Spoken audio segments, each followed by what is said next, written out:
नमस्कार। हिंदी साधन चैनल में आप सभी का एक बार फिर से हार्दिक स्वागत है। आज के इस वीडियो में हम सी टेट का पेपर नंबर 2 को देखेंगे। इसमें हम जो फर्स्ट लैंग्वेज में जिनका हिंदी था, प्रश्न संख्या 91 से 120 तक, जिसमें 30 प्रश्न थे, उसी पे हम देखेंगे कि उसका कौन सा उत्तर सही है। आप अपना स्कोर मिला सकते हैं। बुकलेट कोड यहाँ पर दिया हुआ है M। मैं इसी से क्वेश्चन का आंसर करूँगी।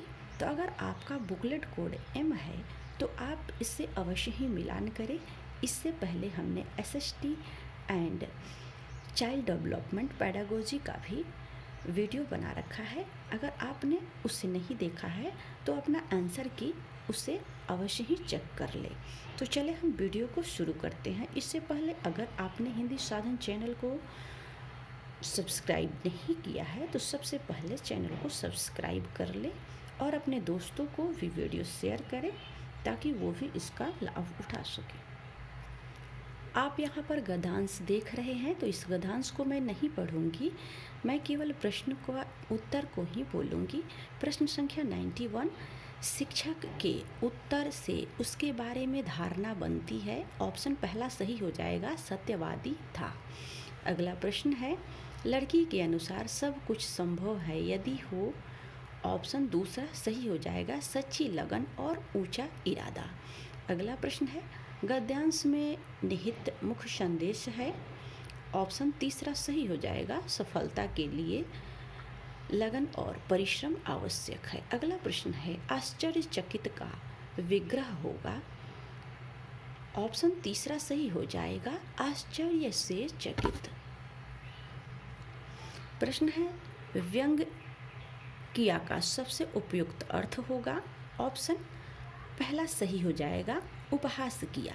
अगला प्रश्न है, प्रश्न संख्या 96, पौष्टिक खुराक में दोनों शब्द है क्रमशः। ऑप्शन देखेंगे, यहाँ पर चौथा ऑप्शन सही हो जाएगा, तत्सम और आगत। अगला प्रश्न है, तुम्हें कौन सा खेलों में भाग लेना है। भावार्थ की दृष्टि से दिखे तो उपयुक्त वाक्य है। ऑप्शन पहला निषेधवाचक वाक्य। अगला प्रश्न है, लड़की के सवाल पूछने पर छात्र हंस पड़े क्योंकि लड़की। ऑप्शन दूसरा खेलना नहीं जानती थी। अगला प्रश्न है, आपके विचार से लड़की को सफलता की सबसे बड़ी प्रेरणा किसने दी। ऑप्शन तीसरा सही हो जाएगा, लड़की की माँ ने। निम्नलिखित काव्यांश को पढ़कर पूछे गए प्रश्नों के सबसे उपयुक्त जो विकल्प है उसका चुनना है। आप काव्यांश यहाँ पे पढ़ सकते हैं। प्रश्न संख्या 100, दिशाएं कवि को क्यों बुलाती है। ऑप्शन चौथा सही हो जाएगा, सफलता प्राप्त करने के लिए। अगला प्रश्न है, कवि को अपनी सफलता पर अटल विश्वास क्यों है। ऑप्शन पहला सही हो जाएगा, उसे कोई रुकावट नहीं दिखाई देती।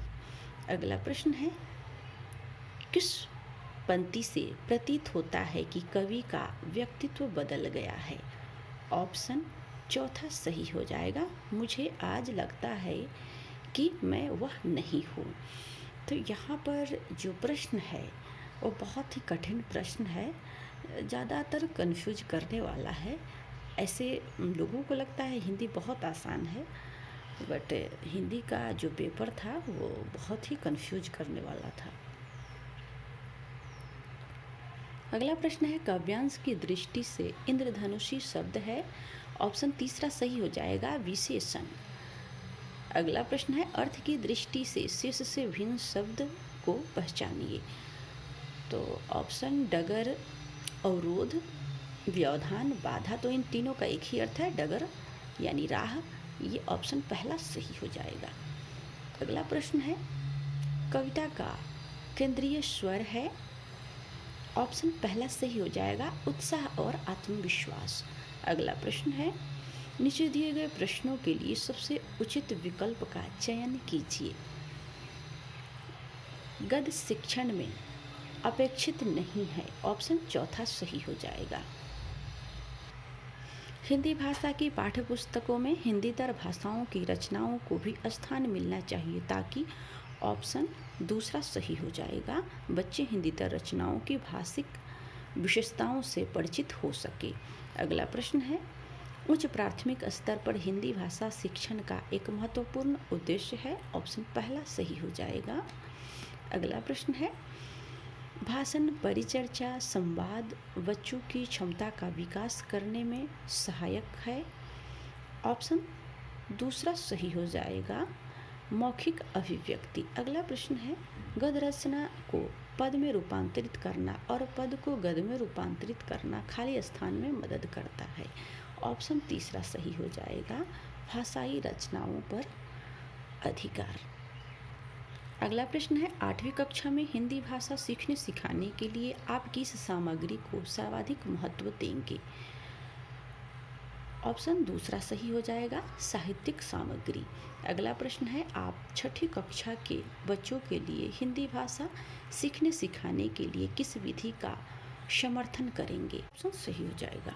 अगला प्रश्न है, त्रिभाषा सूत्र के अनुसार स्कूल में पहली भाषा जो पढ़ाई जाए वह खाली हो स्थान हो या खाली स्थान भाषा। तो यहाँ पर पहला ऑप्शन सही हो जाएगा, मातृभाषा और क्षेत्रीय भाषा। अगला प्रश्न है, व्याकरण पढ़ाने की आगमन विधि खाली स्थान पर सर्वाधिक बल देती है। ऑप्शन तीसरा सही हो जाएगा, उदाहरणों। अगला प्रश्न है, भाषा के संदर्भ में संचार माध्यमों का प्रयोग न केवल सामाजिक संवेदनाएं विकसित करता है बल्कि खाली स्थान को समझने में मदद करता है। ऑप्शन तीसरा सही हो जाएगा। अगला प्रश्न है, कहानियों की विभिन्न शैलियों पर की गई चर्चा बच्चों को खाली स्थान में मदद करती है। ऑप्शन दूसरा सही हो जाएगा, कहानियाँ रचने में। यहाँ पर पहला ऑप्शन भी सही हो सकता है, व्याकरण समझने में भी। तो देखते हैं इसका क्या उत्तर आयोग की तरफ से आती है। अगला प्रश्न है, संदर्भ में व्याकरण किस पर बल देता है। ऑप्शन है, पाठ के अंत में समस्त व्याकरणिक बिंदुओं को स्पष्ट करने में। पहला ऑप्शन सही हो जाएगा। अगला प्रश्न है, प्रत्येक भाषा शिक्षक को इस बात की जानकारी जरूर होनी चाहिए कि उसकी कक्षा के बच्चों की खाली स्थान पृष्ठभूमि क्या है। ऑप्शन तीसरा सही हो जाएगा, भाषिक और सांस्कृतिक पृष्ठभूमि क्या है। ये प्रत्येक शिक्षक को जानकारी होनी चाहिए कि उसके बच्चे की भाषा और संस्कृति कैसी है, क्या है।